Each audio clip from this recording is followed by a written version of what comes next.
대한민국 최초의 고시원 창업 비법 저자 황재단입니다.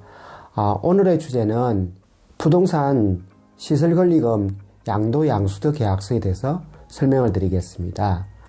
방송 시작하기 전에 구독, 좋아요, 알림도 부탁드리겠습니다.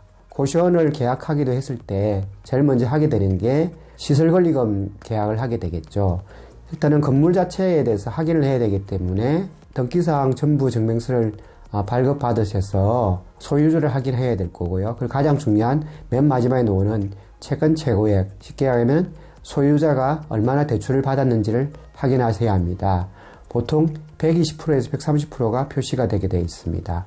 일반 건축물 관리대장을 발급받아서 제2종 근린시설인지 확인을 해야 되겠죠. 그리고 토지이용계획원도 확인하시면 도움이 되겠습니다. 이 세 가지가 확인이 끝나고 나서 이제 문제가 없으면은 양도 양수도 계약서를 작성하게 되겠습니다. 이 시설권리금은 현재 비품이나 시설 일체와 그리고 입주하고 있는 고객님들에 대해서 환산한 금액을 포함한다고 보시면 되겠습니다. 시설권리금 계약서를 한번 살펴보겠습니다. 부동산, 권리시설, 양수도 계약서 보시면 되겠습니다. 이 내용에 대해서 하나씩 제가 짚어드리겠습니다. 메뉴에 보시면 이제 부동산 표시가 나오는데 부동산 소재지하고 현재 고시원의 상호 그리고 면적이 나옵니다. 업종을 잘 체크하셔야 됩니다. 고시원으로 되어 있는지 보고 고시원 등록번호를 확인하시면 되고요. 그리고 계약 내용은 권리금이 나올 거니까 총 권리금 우리가 1억이고 임대보증금도 1억이라고 가정해서 설명을 드리겠습니다. 총 권리금은 1억이라고 봤을 때 우리가 계약 시에는 총 권리금의 10%인 계약금을 지불하게 되어 있습니다. 좋은 매물이고 빨리 진행을 하고 싶으면은 10% 이상도 지불하는 경우도 있습니다. 고시원은 한 달이 걸리지 않기 때문에 중도금은 보통은 생략을 하게 되어 있고요. 잔금은 서로 일정에 따라서 지불하게 되겠습니다. 그리고 가장 중요한 시설 및 비품 내용이 보면은 이 내용을 잘 기억하셔야 됩니다. 현재 영업 중인 고시원 시설 비품 일체 그대로 인수인계한다고 되어 있습니다. 이 내용이 이제 고시원 전체를 다 우리가 인수한다고 보시면 되겠습니다. 이제 조항에다 제가 중요한 것들 체크를 해드릴게요. 사조에 보면은 계약의 해지가 나옵니다. 이제 양도인이 계약을 해지하는 경우에는 계약금의 2배를 지불하고 해지하게 되어 있고요. 그리고 양수인은 계약을 포기하는 경우는 그 계약금은 없어지게 됩니다. 여기 계약의 해지 조항이고요. 7조에 보면 이제 중개수수료가 나오는데 한상가에 쉽게 하면은 보증금 플러스 월세 곱하기 100을 하면 되겠죠. 거기에 0.9%를 곱한 게 중개수수료의 기준이 되겠습니다. 3번에 보면 이제 소유자에 대해서 임대차 계약 내용이 나옵니다. 임대보증이 얼마인지 나오게 되고 그 소유인의 인적사항이 이제 기록되게 되어 있겠습니다. 임대차 관계가 나오는데 월차임, 쉽게 하면 월 임대료하고 관리비가 포함되는지 부가세가 포함되는지도 확인을 하셔야 됩니다. 계약기간을 성기할 수도 있고 다시 새롭게 시작할 수도 있겠죠. 지금 현재 계약기간이 기록이 되어 있겠습니다. 특약사항은 별치를 첨부하게 되어 있고요. 특약사항은 제가 다시 한 번 더 언급해 드리겠습니다. 그 아래에는 이제 양도인, 현 운영자와 양수인, 새로운 운영자에 대해서 정보가 나타나게 되어 있습니다. 여기는 이제 뭐 주소라든지 주민등록번호라든지 전화번호가 나타나게 될 거고요. 이 부분이 날인을 하게 되어 있습니다. 중개사분들이 적게 되어 있죠. 그리고 이제 서로 신분증을 교환하면서 서로 인적사항을 확인하면 되겠습니다.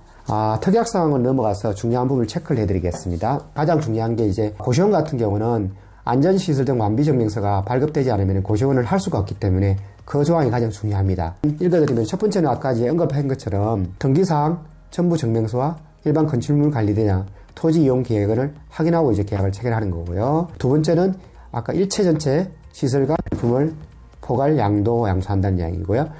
여기 시설로 있는 인터넷이라든지 유선방송, 정수기 이런 것들도 같이 이제 인수인계한다 보시면 되겠습니다. 그리고 4번에 이제 각종 공과금 같은 경우는 전달료 계산해서 양도인이 계산을 하고요. 이제 인수 후부터는 양수인이 이제 계산을 하게 되겠습니다. 입실요금도 전일까지는 이제 양도인이 권한을 갖게 되고요. 실제로 인수 끝난 다음부터는 이제 양수인이 입실요금의 권한을 갖게 됩니다. 많은 분들이 착각하는 게 일할 계산을 하지 않을까 생각하는데 고시원 같은 경우는 전일과 당일로 나눠서 계산을 하게 됩니다. 나중에 이제 새롭게 양수인이 이제 양도할 때도 같은 개념이기 때문에 그 기준으로 이해를 하시면 되겠습니다.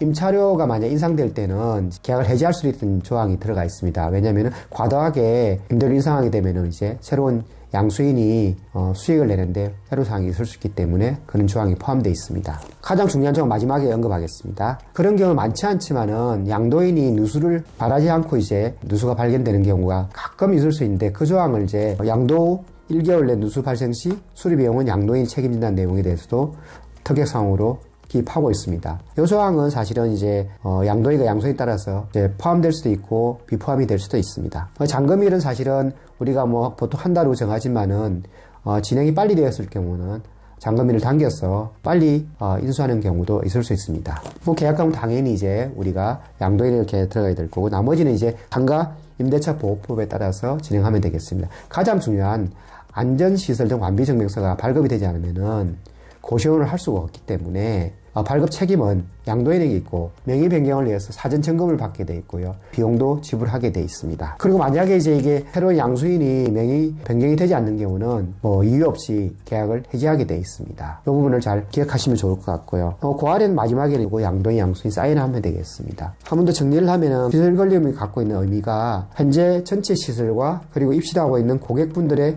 입실 요금을 한산한 합계라고 생각하시면 될 것 같고요.